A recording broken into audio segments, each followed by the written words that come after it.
11ರಲ್ಲಿ mid weak elimination ಪ್ರಕ್ರಿಯೆ ರದ್ದು ಮಾಡಲಾಗಿದೆ. ಇದಕ್ಕೆ ಕಾರಣವಾಗಿದ್ದು ಧನರಾಜ್ ಆಚಾರ್ ಅವರು ಟಾಸ್ಕ್ನಲ್ಲಿ ಮೋಸ ಮಾಡಿ ಗೆಲುವನ್ನ ಸಾಧಿಸಿದೆ ಇದಕ್ಕೆ ಕಾರಣ. ಧನರಾಜ್ ಅವರಿಂದ ಈ ಪ್ರಕ್ರಿಯೆಯನ್ನ ರದ್ದು ಮಾಡುವ ವಿಚಾರವನ್ನ ಬಿಗ್ ಬಾಸ್ ನೇರವಾಗಿ ಹೇಳಿದ್ರು. ಹಾಗಾಗಿ ಧನರಾಜ್ ಅವರು ಮಾಡಿದ ತಪ್ಪಿನಿಂದ ದುಃಖಕ್ಕೆ ಒಳಗಾಗಿದ್ದು ದೊಡ್ಡ ಮನೆ ತೊರಿತೇನೆ ಅಂತ ಹೇಳಿದ್ರು.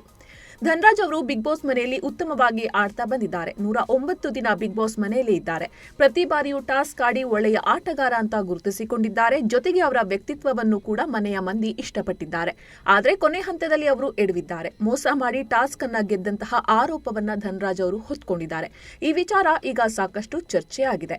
ಧನರಾಜ್ ಅವರು ಇತ್ತೀಚೆಗೆ ಟಾಸ್ಕ್ ಅನ್ನ ಆಡುವಾಗ ತಪ್ಪನ್ನ ಮಾಡಿದ್ರು, ಹಾಗೆ ಅದನ್ನ ಸಮರ್ಥಿಸಿಕೊಂಡಿದ್ರು ಕೂಡ. ಇದು ತಪ್ಪಲ್ಲ, ಗ್ರೇ ಏರಿಯಾ ಅಂತ ಹೇಳಿದ್ರು. ಎದುರಿಗೆ ಇದ್ದ ಕನ್ನಡಿಯಲ್ಲಿರುವ ರಿಫ್ಲೆಕ್ಷನ್ ನೋಡಿ ಅವರು ಆಟ ಆಡಿದ್ರು. ಇದು ಸಾಕಷ್ಟು ಚರ್ಚೆ ಕೂಡ ಆಯಿತು. ಆ ಸಂದರ್ಭದಲ್ಲಿ ಕೊನೆಗೆ ಧನರಾಜ್ ಅವರೇ ಆಟದಲ್ಲಿ ಗೆದ್ರು. ಆಗ ಬಿಗ್ ಬಾಸ್ ಮಧ್ಯ ಬರಲಿಲ್ಲ. ಹಾಗಾಗಿ ಧನರಾಜ್ ಅವರನ್ನೇ ವಿನ್ನರ್ ಅಂತ ಘೋಷಿಸಲಾಯಿತು. ಜನವರಿ 15ರ ಎಪಿಸೋಡ್ನಲ್ಲಿ ಮಿಡ್ ವೀಕ್ ಎಲಿಮಿನೇಷನ್ ಪ್ರಕ್ರಿಯೆ ನಡೆಸಲಾಯಿತು. ಆದರೆ ಯಾರನ್ನೂ ಹೊರಹಾಕಲಿಲ್ಲ. ಇದಕ್ಕೆ ಕಾರಣ ಏನು ಅನ್ನೋದನ್ನ ಡಿಸೆಂಬರ್ 16ರ ಎಪಿಸೋಡ್ನಲ್ಲಿ ತೋರಿಸಲಾಯಿತು.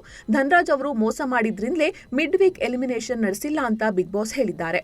ವಾರಾಂತ್ಯದಲ್ಲಿ ಡಬಲ್ ಎಲಿಮಿನೇಷನ್ ಇರತ್ತೆ ಎನ್ನುವ ಸೂಚನೆ ಕೂಡ ಸದಸ್ಯರಿಗೆ ಬಿಗ್ ಬಾಸ್ ನೀಡಿದ್ದಾರೆ. ಇನ್ನು ಈ ಪ್ರಕ್ರಿಯೆ ಬಳಿಕ ಧನರಾಜ್ ಅವರು ಪಾಪ ಪ್ರಜ್ಞೆಗೆ ಒಳಗಾದಂತೆ ಕಾಣಿಸ್ತಾ ಇದೆ. ಈ ಗೆಲುವು ನನ್ನದಲ್ಲ, ನನಗೆ ಕೊಟ್ಟಿರುವ ಇಮ್ಯುನಿಟಿ ವಾಪಸ್ ತೆಗೆದುಕೊಂಡು ನನ್ನನ್ನು ನಾಮಿನೇಟ್ ಮಾಡಿ ಪ್ರಕ್ರಿಯೆಯನ್ನ ಮತ್ತೆ ಪ್ರಾರಂಭ ಮಾಡಿ ಅಂತ ಬಿಗ್ ಬಾಸ್ಗೆ ಧನರಾಜ್ ಆಚಾರ್ ಅವರು ಮನವಿಯನ್ನ ಮಾಡಿಕೊಂಡಿದ್ರು. ಇನ್ನು ನನಗೆ ಇಲ್ಲಿ ಇರೋಕೆ ಇಷ್ಟವಿಲ್ಲ, ನಾನು ಈಗಲೇ ಬಿಗ್ ಬಾಸ್ ಮನೆಯಿಂದ ಹೊರ ಹೋಗ್ತೇನೆ ಅಂತ ಈ ಎಲ್ಲಾ ಪ್ರಕ್ರಿಯೆ ಆದ ಬಳಿಕ ಧನರಾಜ್ ಆಚಾರ್ ಅವರು ಹೇಳಿದ್ದಾರೆ. ಆ ಬಳಿಕ ಮನೆಯ ಸದಸ್ಯರೆಲ್ಲರೂ ಕೂಡ ಅವರನ್ನ ಸಮಾಧಾನ ಮಾಡುವಂತಹ ಪ್ರಯತ್ನ ಮಾಡಿದ್ದಾರೆ.